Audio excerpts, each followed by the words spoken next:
condição também. Eu tinha colocado God owns time. Time belongs to God. Bem melhor. Ou então você poderia ter colocado só time is God's com a apóstolo. Foi o que eu pedi. É porque eu não tinha outro trabalho para dar para ela. Mas ela colocando na shelf, ela realmente ajuda.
Olha aí, cara.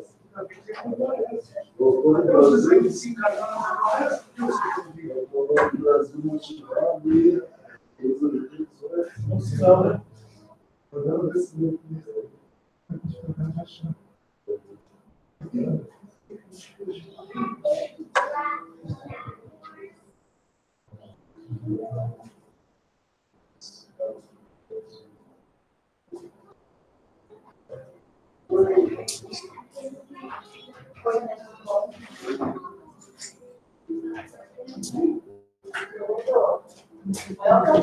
De festa.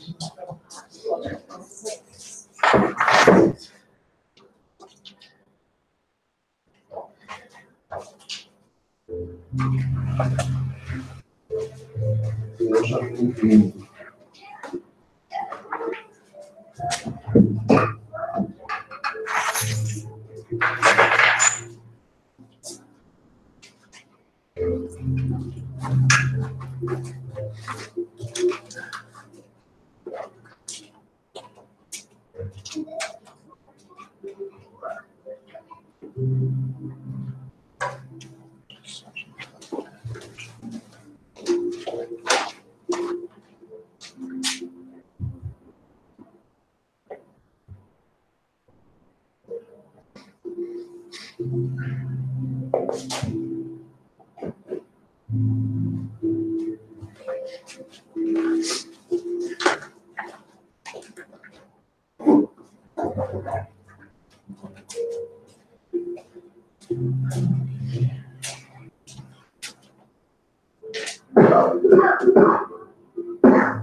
Welcome.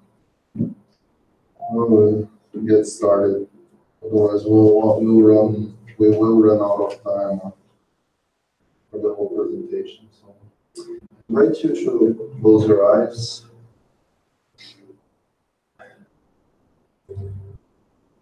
And raise your thoughts to God, Jesus, and all the spiritual guides that motivate us to keep going, to develop our souls to get closer to our Father, understand His laws, understand the beauty of creation. Dear Father, we appreciate the opportunity of today in this house. Reflect, enjoy the time given to us. Understand our purpose of life, our existential meaning. Know the opportunities that we have been given through connection at the Christian gospel, the connection with the Spiritism, and all the teachings the Spirits bring us every day. We appreciate this opportunity, and we kindly ask you, Heavenly Father, please enlighten our meeting of today, allowing us to better understand how to better use the opportunities, the given time we have. May we have a blessed meeting, and our spiritual guides enlighten the path of our thoughts and words. So be it. Hello, Reagan. Welcome.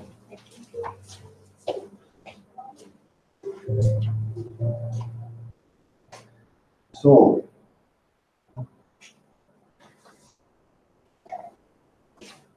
we have a very special meeting today. We will talk about time. Hello, good morning. Welcome.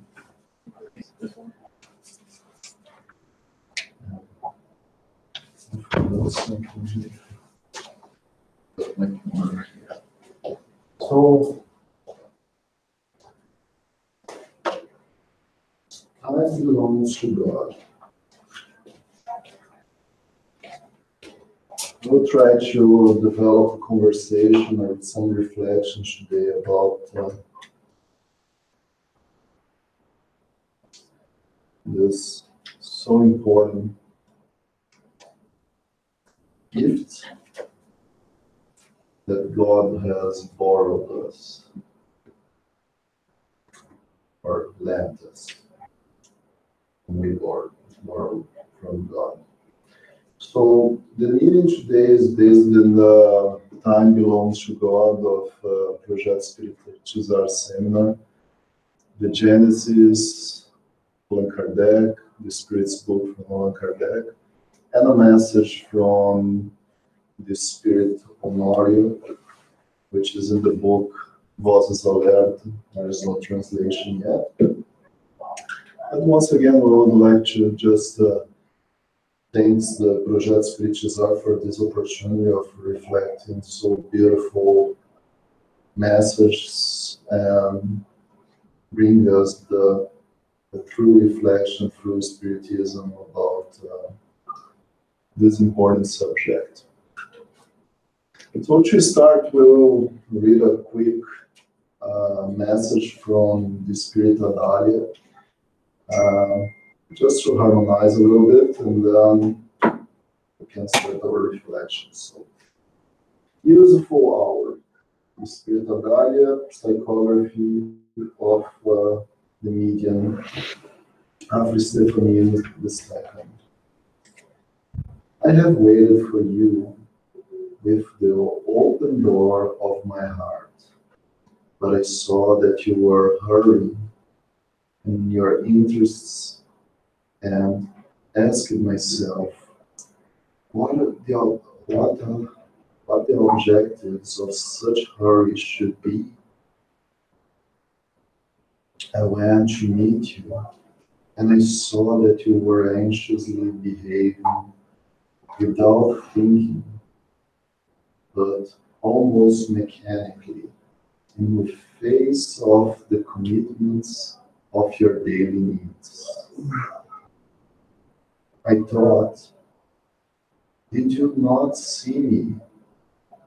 I then sought to crop from the garden that I had planted the most beautiful flowers, so perhaps with the perfume of my presence, you could notice that I was waiting for you, but new commitments of material order fell to meet you, and in distance I only watched me with the bouquet of your hands,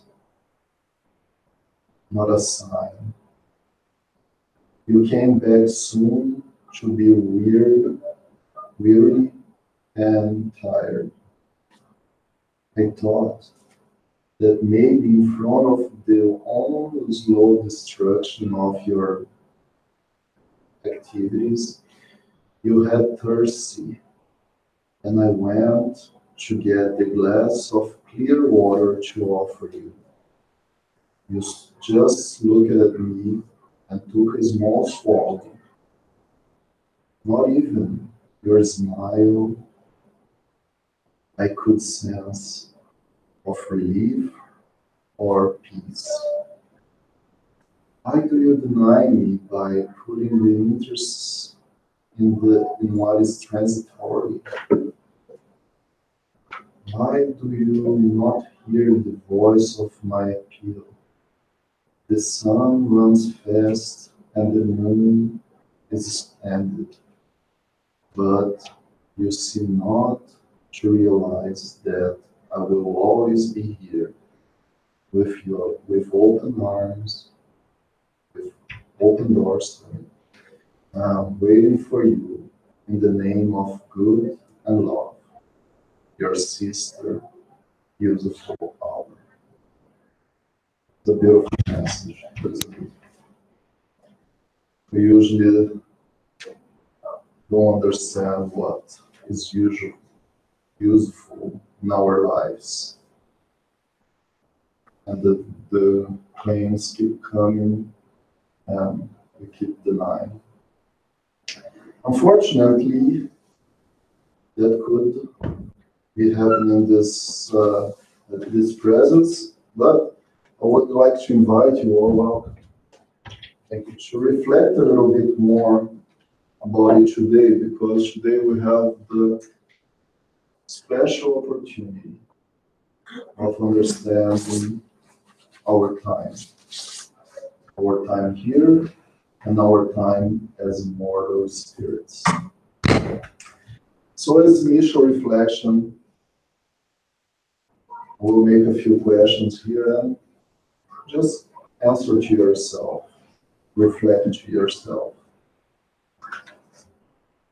Do you manage well your time?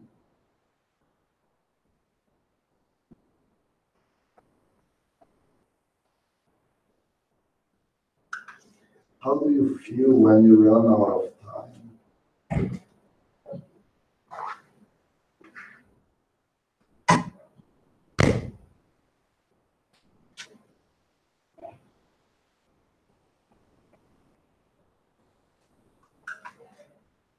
Do you like killing time? Very known expression in Portuguese mortality.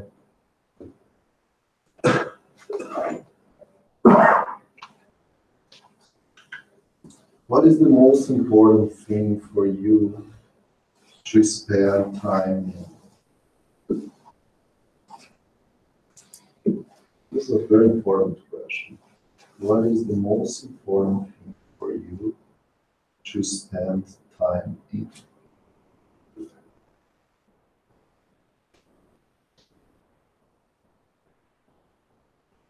And finally, how do you feel God's time in your life?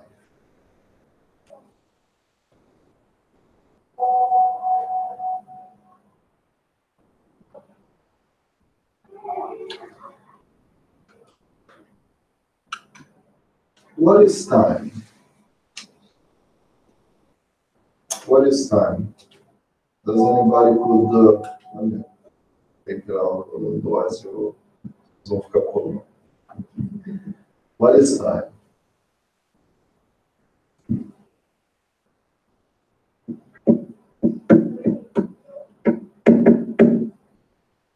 Well, you're more than welcome to join the conversation. What is time?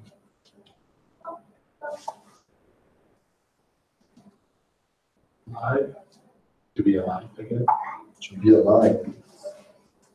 That's a good point, because That's your time. Right? if I wasn't alive, time would still exist. This is without you, but for you, you basically make your life time. Yeah. Because you start this, everybody, like, from how I see it, right? You start your life and it's already been given to you.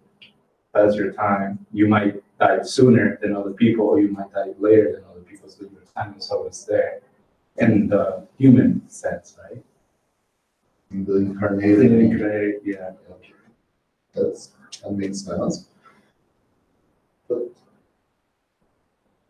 if you see from another perspective that not just for you or for us here, but what is time? Generally speaking, yes. How would physics define time? If we ask Albert Einstein, what is time? So he's going to answer that time doesn't exist. I would say that time doesn't exist, or time is relative, right? And also, we could call it a dimension. We'll talk about this. Oops. So yeah, Einstein would say that time is relative. Most of the scientific background says that time is the fourth dimension. And for those who can't, what are the three dimensions we have? The three main dimensions. Why then time would be the fourth? Do you remember? Width, length, and thickness. Yes. Largura, altura e profundidade.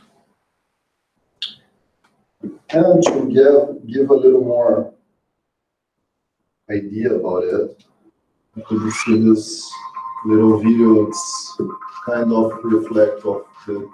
Here are the two dimensions, right? In the picture, we have two dimensions. Where's that music? In here. It's from the video. So now you have the thickness or the depth. And then measuring this depth through time, all these three dimensions through time, you have the fourth dimension. Okay, is it a little more clear now? But Allan Kardec, way before Einstein said that time is relative, I would say way before, because we don't have data when time was being called the fourth dimension. I would say probably after Einstein hypothesis of relativity. In about 1865, Kardec wrote this in the Genesis in chapter 5, item 2. Time, like space, is a self-defining word. One can get a more exact idea. As we saw, we can see a picture, we can see exactly what is in space of it by relating it to the infinite whole. Time is the sequence of things. It is connected to eternity in the same way that things are connected to the infinite. So now Kardec starts giving us a little glimpse for what we're gonna be talking today. It is connected to eternity in the same way that things are connected to the infinite. What is infinite? There is just one thing that's infinite. Has always been there and will always be.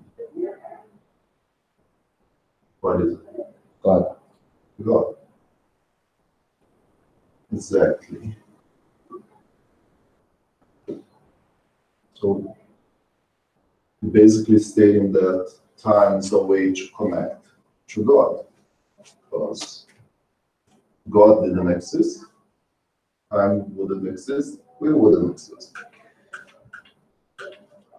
So, in the message, time belongs to God, the Spirit Honorio says, we may imagine that time on earth is a gift or a program or an achievement or a possession. But if you turn in depth to common sense, it will help us to see that if hours, minutes, and seconds run fast ahead of us, and we are not able to accelerate them, neither make them slow or nor to escape them. Can we accelerate? Can we slow time? Oh, there's a movie that Adam Sandler does that, right? Which doesn't have a really happy end, but it's a very meaningful end, by the way. I won't tell. In Matrix. Matrix. Yeah. They think they don't change time there. Are you sure? They don't change time. Well, okay, we can talk about this later. Just the one could do it. Just him. Then we have before us a heavenly patrimony of God. That's why time belongs to God. Because if it is not just a gift, a program, an achievement, or a possession, it's owned by someone, by God, which by its omniscience, omnipresence, and omnipotence safeguards us from ourselves, offering the exact time on earth for our moral, intellectual advancement. This is very important because usually we keep and answers kind of a question we had in the first reflection, if you remember. How do you feel when you run out of time?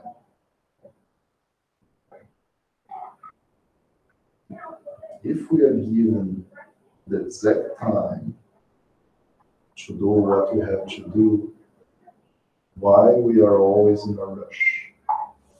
Why are we always in a hurry? Why are we always worried about time? Is time money? Yes? Sorry, it isn't. It is not. Do you think for God money means anything? No. But for us means living. For us doesn't mean living. Why We not? don't need You have to eat. We don't need to rush on money to live. The rushing on money makes our society to be the society it is today. And we can enjoy this conversation to really think about what the money serves, the immortal spirit or the ego, the actual being living now. What is the importance of money on the whole existence? Yes, money helps us to live, but we don't live to money. That's a big, huge difference. And we usually do the opposite. We live for money. We live our lives looking for more and more and more and more. I would say most of the people who have a spiritual view start developing a getaway of this. But our society is pretty much focused on making more and more money. Our companies that we work for, yes, for them times money. But will our companies always exist? Or their fate to die, to end? Even Microsoft. Are they fate to end or not? Fate to end? Only if the world ends. No, because if somebody develops a better. All the greatest empires in the world have fallen at some point. Do you have any doubt that the actual empires will fall at some time? Actually, we are in the middle of a big transition because the American government, which has been ruling the world for quite a while, has been losing lots of power to China. We can't see this. Imagine how the people who lived in the transition between the Roman power or the Greek power to Rome power, if it was just 1 year to another, but it was through generations that it happened. It was through generations that the British Empire rose. It was through generations that the American power have grown. And it will be through generations that it will fall as well as by every other empire. I'm using this example of an empire because it's way bigger than a company.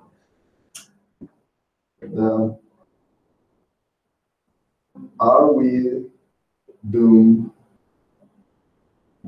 to end? Will we end at some point? What do we call we? We, The human race. human. Are we human? From my sense, yeah. Like, are we talking about like the whole world or just like a specific empire? Let's talk about you. Are you gonna end? Yeah, of course. Physically, yeah. Spiritually, no.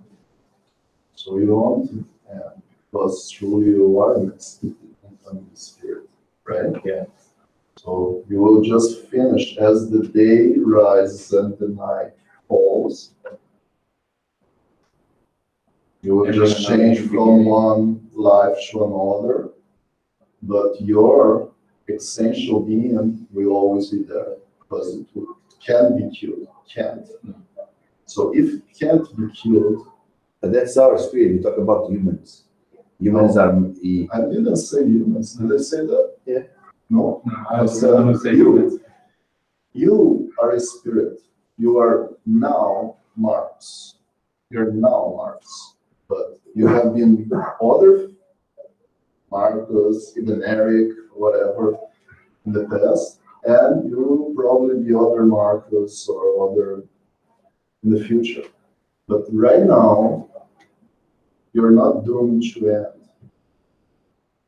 You won't end. You will just go through a transition. Death is a transition.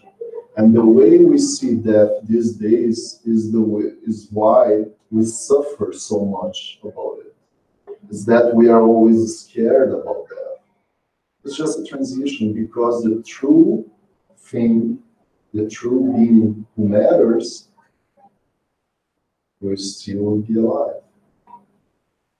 Even though I try to kill myself. Even though I try to terminate with my life. It won't happen. I will keep being there. And most likely I will suffer by my own choice. So what then are we doing with this land time to us? So this time was land choice, right? So if it's a patrimony, something that belongs to God, we got it, and what are we doing with it?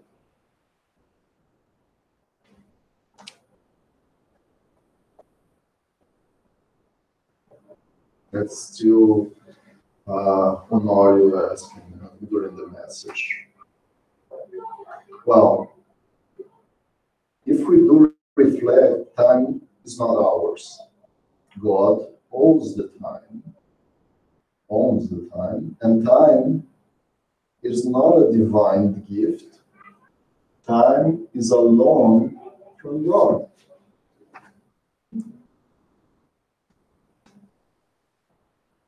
And the way I manage this loan will go to my saving account as positive or negative. Does it make any sense? So then it comes the precious reflection. What are we doing with this time? So, from the psychology and also in the reflections of the spirit Joanna de Angelis, we can see that we have three ways of, or three options of using this time. The first we could call post-occupation. What would be a post-occupation? What do you think it would be?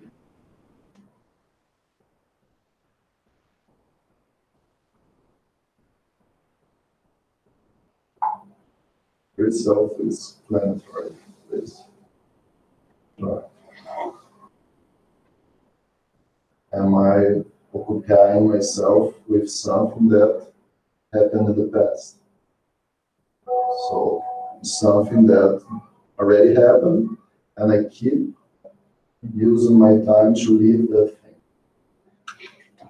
thing. The occupation, using the present time, or the preoccupation, which is living the future, things that didn't happen yet.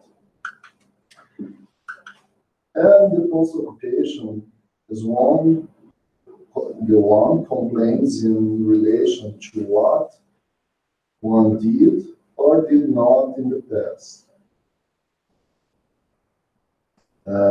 Becoming conflicted in a free process, or we try to run away from our problems and keep living this process all the time.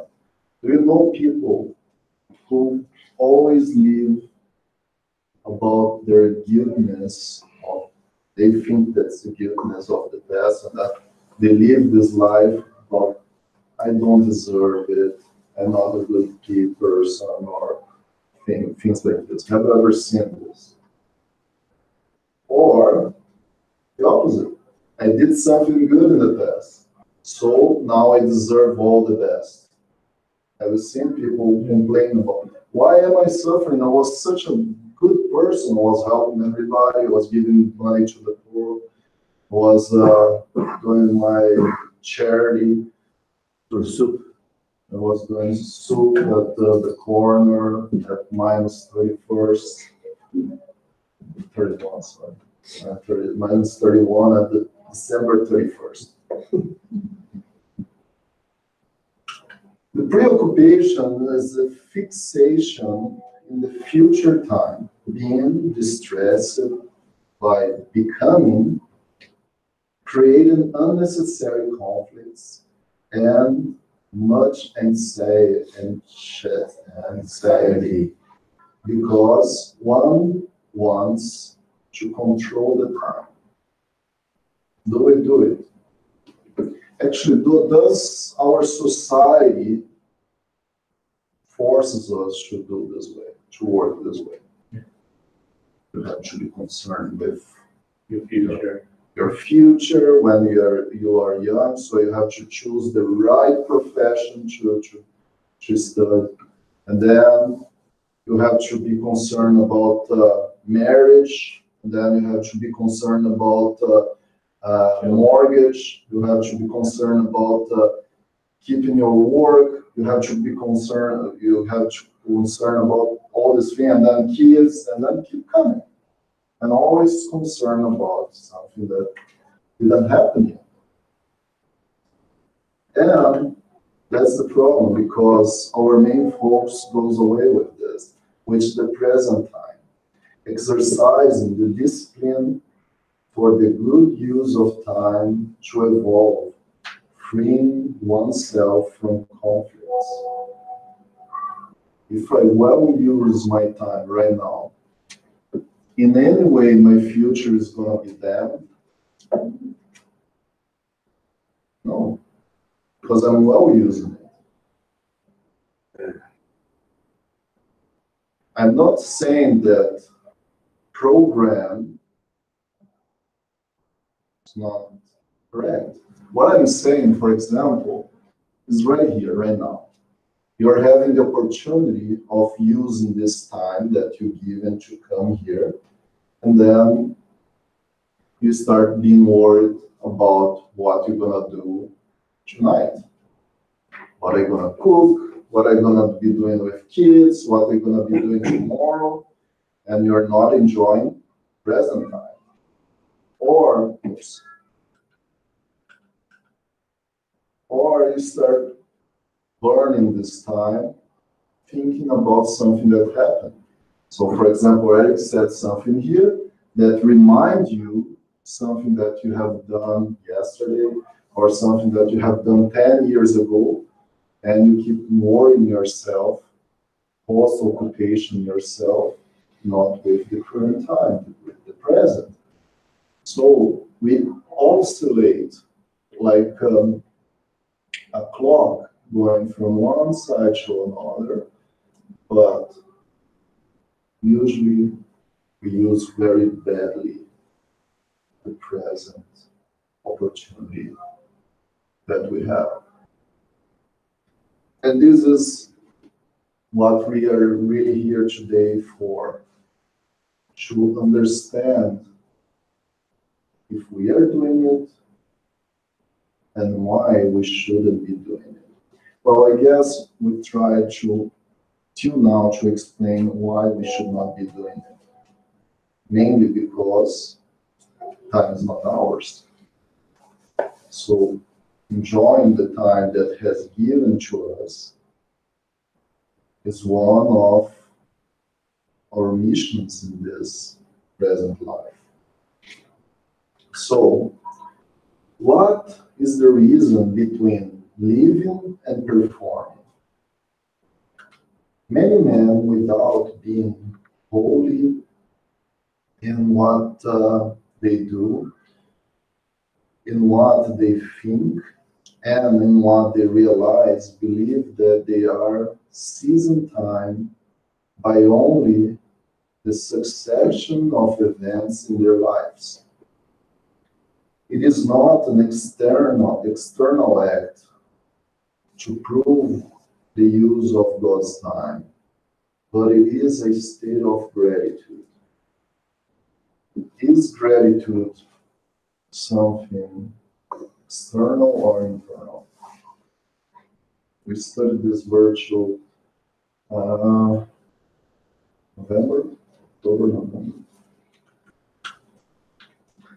Gratitude is a state of mind, state of the being. It's not just saying thanks or thank you, God, that we're being really grateful. This is just a sermon. How are we truly grateful? It's a feeling. It's a feeling because it's a virtue, right? It's actually a sublime feeling. But how are we sure that we are being grateful?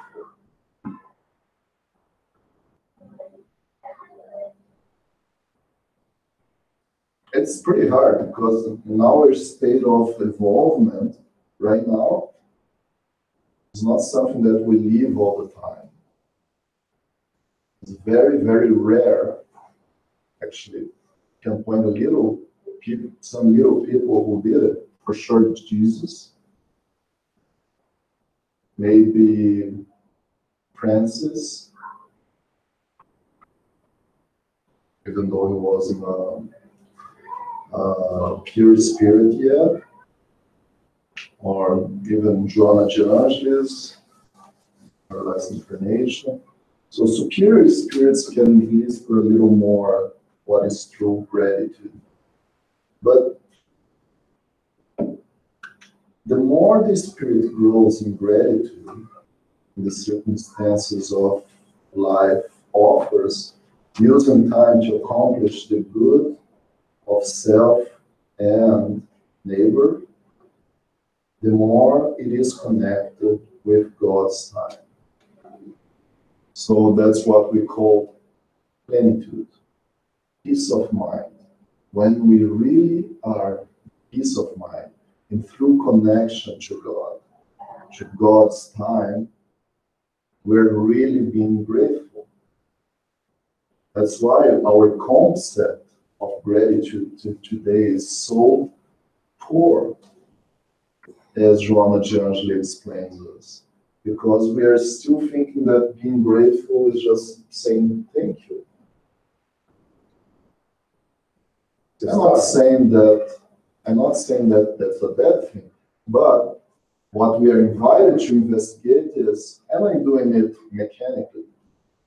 That's not that really good if I'm just doing it because someone told me to do. Am I thinking why I am saying thank you? The first point. And the second point, am I being truly in what I'm saying? Because most of the time, that's one thing that Americans criticize Canadians, right? Like, you always say sorry. Are you sure that you're saying sorry for the right thing? Or you're just saying sorry because you're usual to say sorry? Oh, it's a nice thing to say sorry, yes. But are you really sorry? Or you're just saying because it's a mechanical way, like saying anything else in life? Or are we programming ourselves just to say something that's nice? Or are we living this? Are we feeling this? This is the invite that we always make here. We have to understand things, to then start feeling them, so then we live them. If we just understand, oh, it's nice to say sorry, so we'll just say sorry. Sorry here. Sorry there. Sorry here. Sorry there. And keep saying sorry, and then am I really living in this state of mind or not? So this is what we have to understand. Are we truly living this reason between living and performing, or are we just seizing the time as only a succession of events, as the video showed us? Is this just time? What we are trying to say here? Okay, physics says that, but physics don't look the moral way of things. Not yet. Will at some point, but not yet. And if we go back to the Genesis that we saw in the beginning of the talk today, Kardec already pointed that, yes, it's a succession of things which connect us to God. So it's not just the succession of things or events, but through this, I connect all my acts, all my behavior, all my thoughts, all my words with God. Is God in a hurry for us to evolve? What do you think? Is God pushing us? Hey, come on, guys, evolve faster. You're too slow. You're too lazy. What do you think? Is God in a hurry?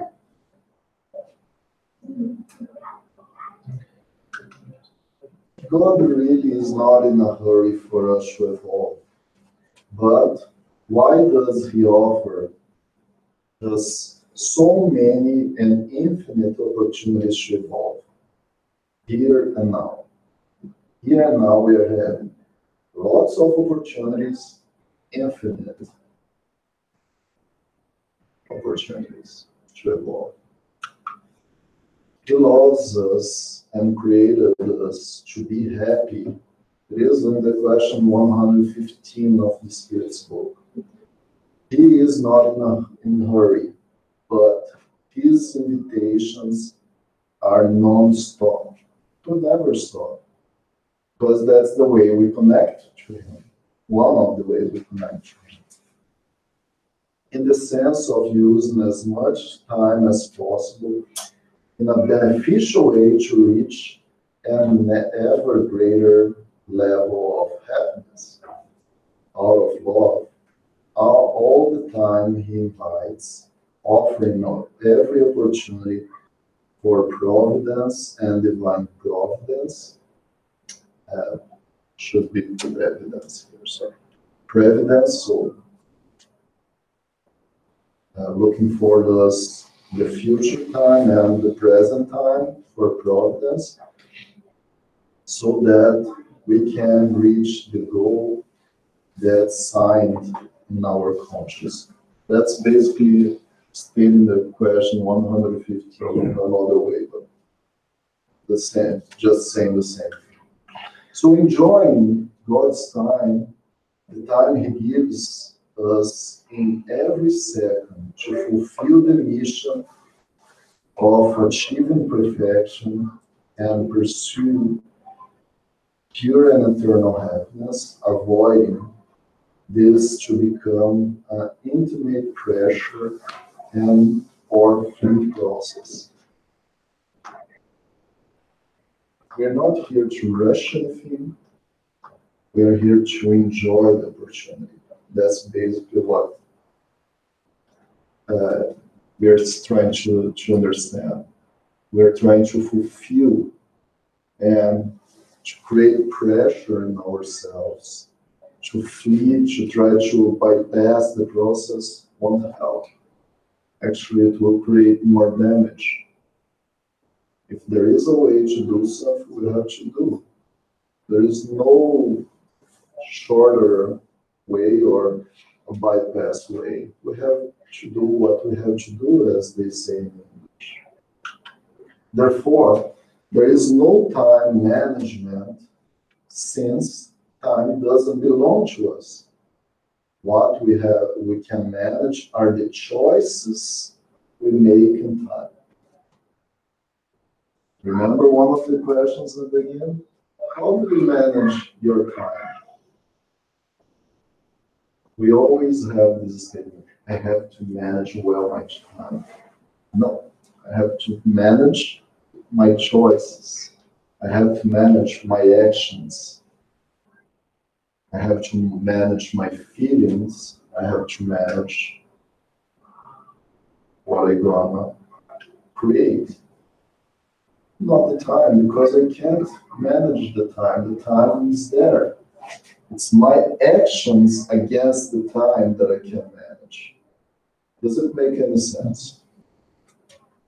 So this is a good important point, because in the world we live, we always hear we have to be great time managers all the time. Time is not something we can control, but manage our choices within God's time. We're invited to think of ourselves as immortal spirits, to feel as immortal spirits, and to live as immortal spirits within this triad. So, to think, to feel, and to live as immortal spirits. In our relationship with ourselves, and in our interpersonal relationship, and as immortal going to the infinite. So, in this triangle, we have I, immortal spirit, and not I, Eric, but the essential being. We have the divine laws, and we have God. Which one of them can I change? Can I change God? Can I change the divine laws? But I cannot change you. And who said that I can't change? Why are you here? No, I cannot change you because you No. say I. Yeah, or the spirit. That's why there is a big I there. So it should be you more the spirit. No, I can change myself. You can change yourself. And That's why I'm saying that I I'm cannot not change saying- you. yeah, I'm not saying that I want to change you. You have to do your homework. So the only thing we can change in this tribe is I, immortal spirit, by deliver or self-delivering and acting. I have to act. If I don't do anything, I'm not changing anything. In order to make good use of time, taking advantage of the search of existential sense, is essential to keep in mind some concepts that we will deepen through thoughts of course, throughout the course. So what is existential meaning? What do you think it is existential meaning?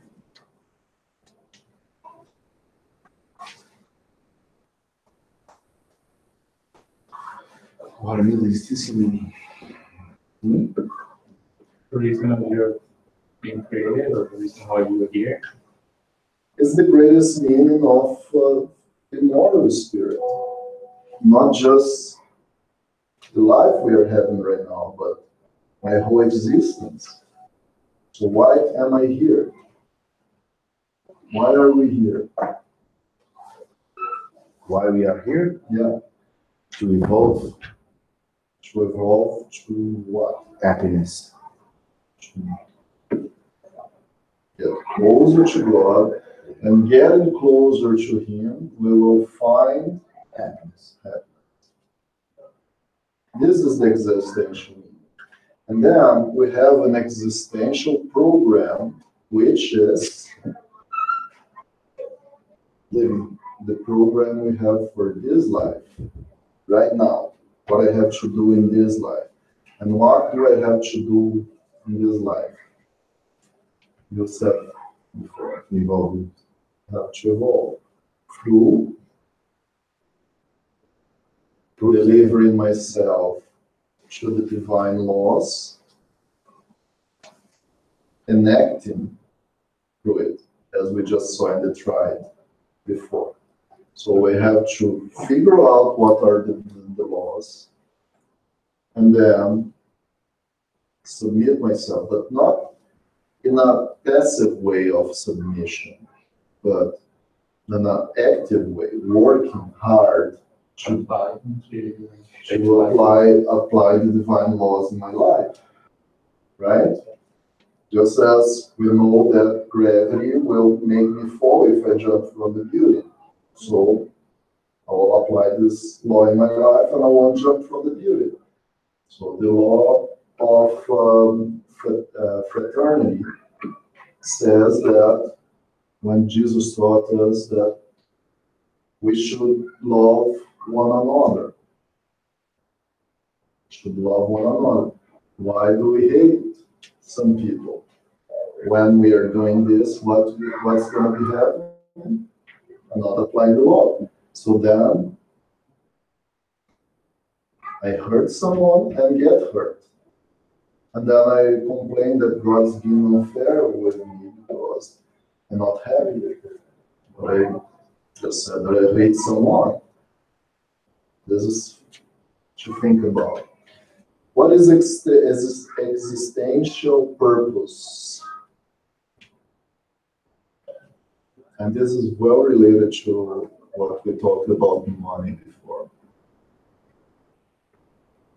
The existential purpose is to sublime the ego. The ego is not something that we should be avoiding, but ego should be serving the essential being.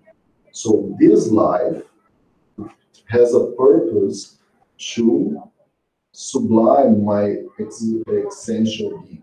So I have to enjoy the opportunities I am having in this life, not to enjoy just this life, but thinking what comes next. So we will talk a little more about existential objectives, existential and circumstantial, existential balance, and personal mission. So the existential balance is a result of harmony between existential purpose and existential objectives. So in this stride, we have in the horizontal here, to do and to have. So if we could put to do is to have is basically our ego, is what we are right now. But to be, what is really matter, what connects us to the vertical of life, what connects us to the greater life, we can see that what is to do, my professional and volunteer work, family activities, sports, home, leisure activities. To have is, I have my profession, I have my family right now, I am self-employed, or the friends I have, the goods I have, and the religion I say that I have.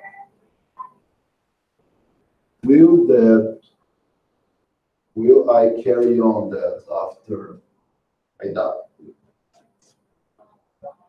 Or through all my evolution or my evolvement, will we carry on these things? No. Yes, we want, but serving this, using this to develop self-realization, sense of life, existential objectives, wholeness, happiness, welfare, integral life, spirituality, religiosity, and unconditional love. In these things that we mentioned, are we having an opportunity to develop this or not? For example, family activities, my family that I have, and the work I have, the volunteer work I have, are those opportunities of developing this? Yes. So, in the personal mission is to understand that this whole circumstantial things help me to focus on the real thing which matters, which is our existential purpose. It is essential to exercise the virtue of discernment so that we can make the wisest choice every time. And to do so, we have to self-question ourselves almost all the time.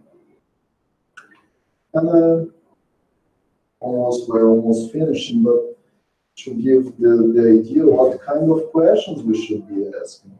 For example, what I am desiring right now fills myself or fulfill myself or my essential being and elevates me to immortality.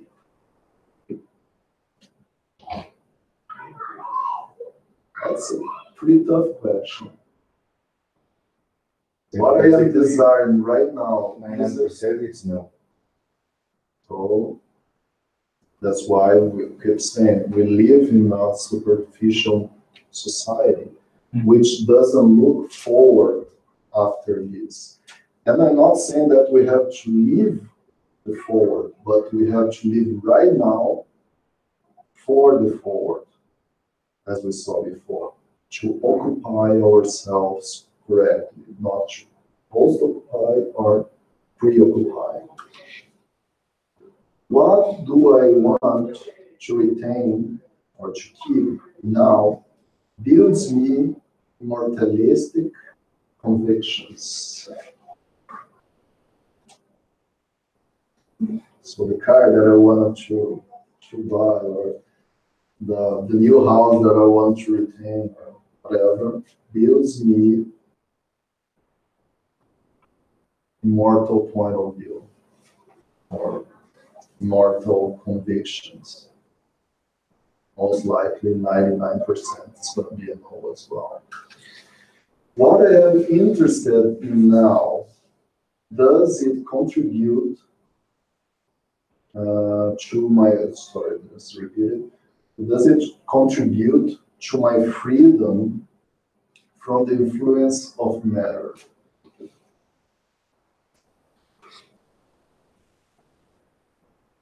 Regarding this, I have a very personal opinion that we can discuss later.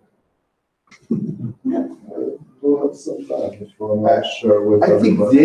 this is I don't know, probably it's me or my state of evolution, but this is 2,000 years ago that the really matter things was not that important. That's great that we touched it.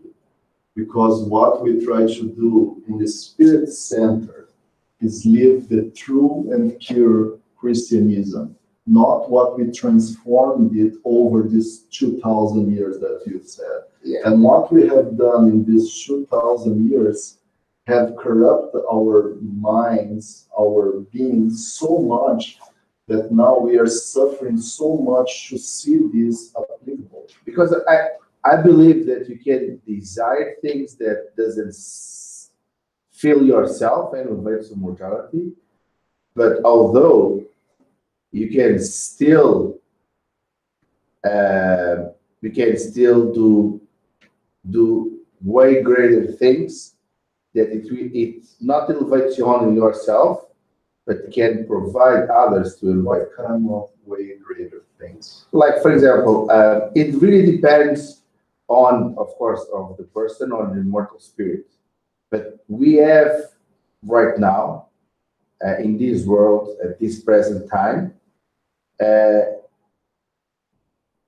evoluted spirits that they have a lot of money and they do great things. Although we have other spirits that they have an insane amount of money as well, and they only do S things. They do just to themselves. So let's understand this quickly. And this is not only here that I'm listening this. Every single religion says that we should not get too attached to the matter. Yeah, so you know why?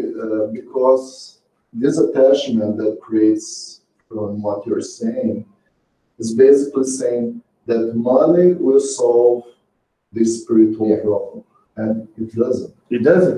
It doesn't. I believe in that. The true thing, Marcus, is that we have to understand that until we get, I will need another 5 minutes. Thank you. Sorry. No problem. What we really need to understand is what we have built our society is that we can save people through money. We don't save them. We actually create more slavers than ever doing this, that people have to work for me because, or the African people can't develop themselves, and then we have to keep sending money and money and money and money. No, this is not the way. It's not through that way. We have to understand that we will have to help each other. This is true fraternity, love one another, but it's not just a matter of how I do to others, but how I do to me first. And this is very important because many of the people you say that they are evolved spirits, those people suffer so much inside. They are not happy people. Most of the time, those people, they have really psychological issues that, for sure, we don't see in the media because they have so much money that they can cover it. But that's why we see once in a while people from Hollywood killing themselves or falling in deep depressions because money doesn't solve, and buying to other people doesn't solve our problem as well, because it's our problem. If we solve our problem first, everybody that surrounds us will be contagiated by this love. And this is what we are trying to say here. We don't need money to do this. We don't need to help people that I have never seen. There are so many people around surrounding me that need my help, and I don't understand this. And maybe they are in my own family. Most of the time, they are in my own family. Yeah. So just to finish this reflection, and the question is to help answering all these points that we made. The question 642, the Spirit's book, Kardec asks, in order to be pleased to God and to ensure our future situation, is it enough simply not to do what is evil? Is it enough? No. No. This is not enough. One, or us, must do all good at the limit of our own strength. For one will answer for all the evil that has resulted from the good one left undone. So, not basically what it's saying is good, you should do good. And not doing anything, está em cima do muro, as we usually say in Portuguese. Do you understand this? To be on the wall. To be on the wall, not doing not either good or Just staying there in line. yeah, doesn't help because this is not doing the good. And if I'm not doing the good, basically this answer is saying you're doing it. Yeah, totally opposite. Okay, so what we are trying to bring here is let's start enjoying our time.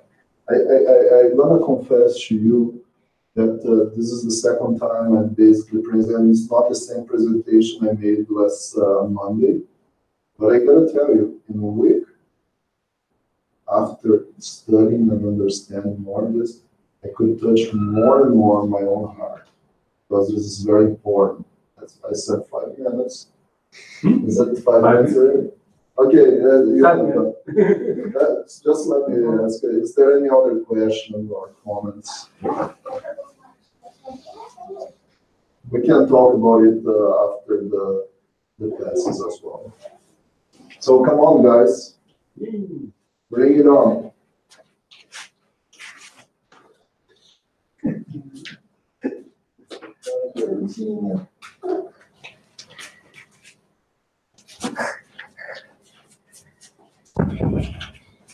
Okay, who's the spokesperson?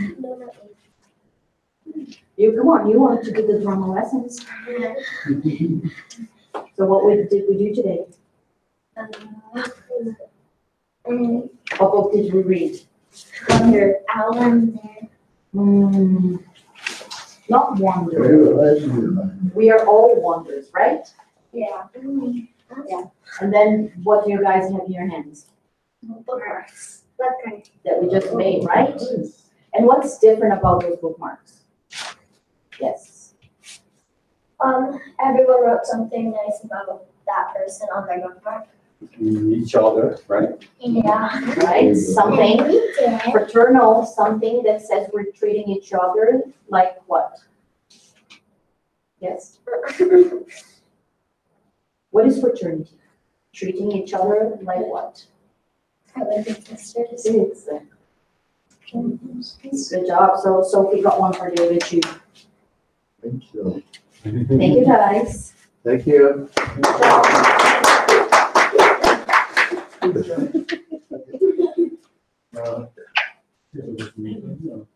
Eu vou precisar de alguém para ajudar na classe. Can you turn off the light and turn on the music, please? So we do our final prayer.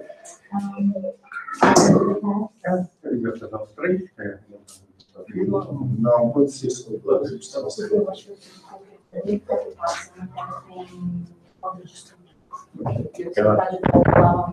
Lá em Montana.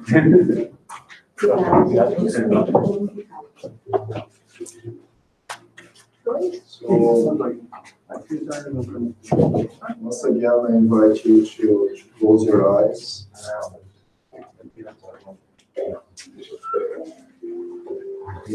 We're gonna do a special prayer.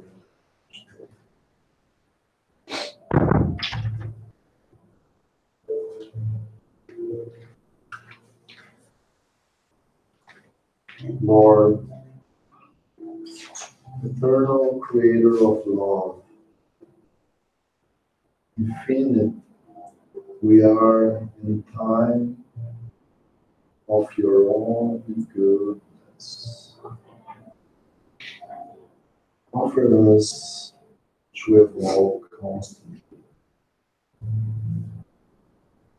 As the seconds run fast, the conscious is invited to investigate into the immortal values and intense development of the virtues. In the timeless dimension, where spirit plunges and finds within itself the kingdom of beatitudes, we feel your omniscience, your omnipresence, and your omnipotence all the time. Anxiety is diluted and no guilt is fixed. We are entirely devoted to the beauty that moves our actions, thoughts, and feelings in the exercise of unconditional love. This exercise makes stronger our ability to think every experience that life offers us from time to time for the immortality that already fills us with deep fibers of faith, hold us to this docile and firm in our evolutionary process, docile to experience the challenge with the spirit of humbleness and firm to fulfill the desires of God with the spirit of manhood. Thus, we will take advantage of each experience, feeding us with it to make the reincarnation complete with success by the level of dedication and love that we predispose ourselves to perform. Many thanks, eternal Creator of endless time. Happiness opens up, and for it we immediately address every moment of your sublime time. Allows us at this moment to accept deeply that your love now invites us to happiness and make that feeling a medicine for the moments of pain and trial. Understanding that it is an intimate, peaceful consciousness that we will find our eternity in us. So, it's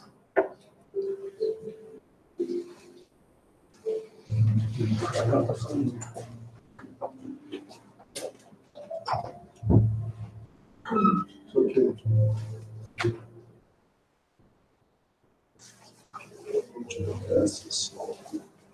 Just relax.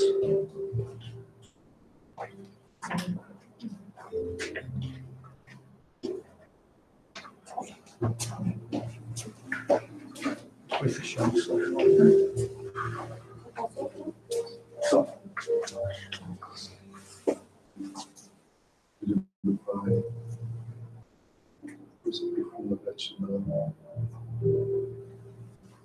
pelas oportunidades, pelas oportunidades de momento de redenção.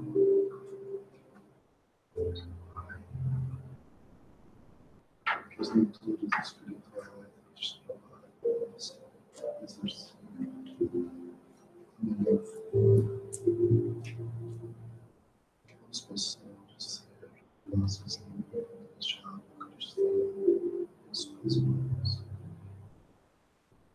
auxiliar esses irmãos a serem sentindo-se melhor dentro da essência.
Tudo bem?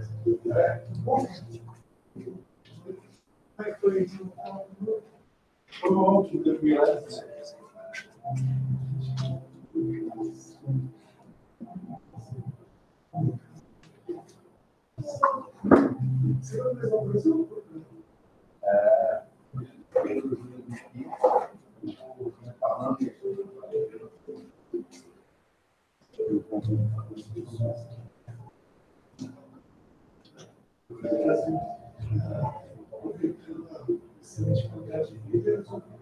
porque eu não sei se é bom para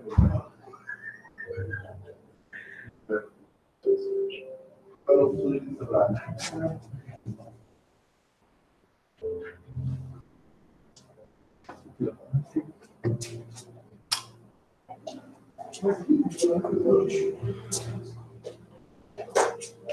Não, é um lugar frio.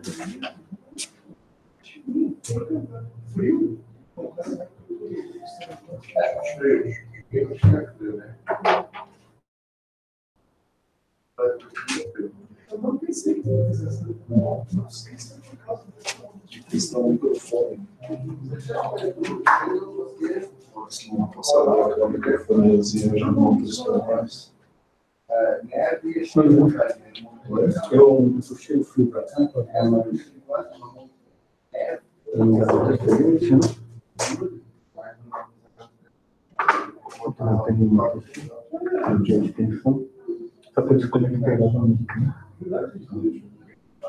O duro é que às vezes perde o sinal, e aí fica muito. Se pegar a câmera, se fez a Renata, porque não estava aqui, né? Estava na base, né? Agora eu peguei a extensão, só que tinha que testar. Eu deixei a gravação no seguinte, é a única coisa que a gente tem mais. Deixa preparadinho para amanhã já. Que exercício legal aqui. Só um fio de extensão.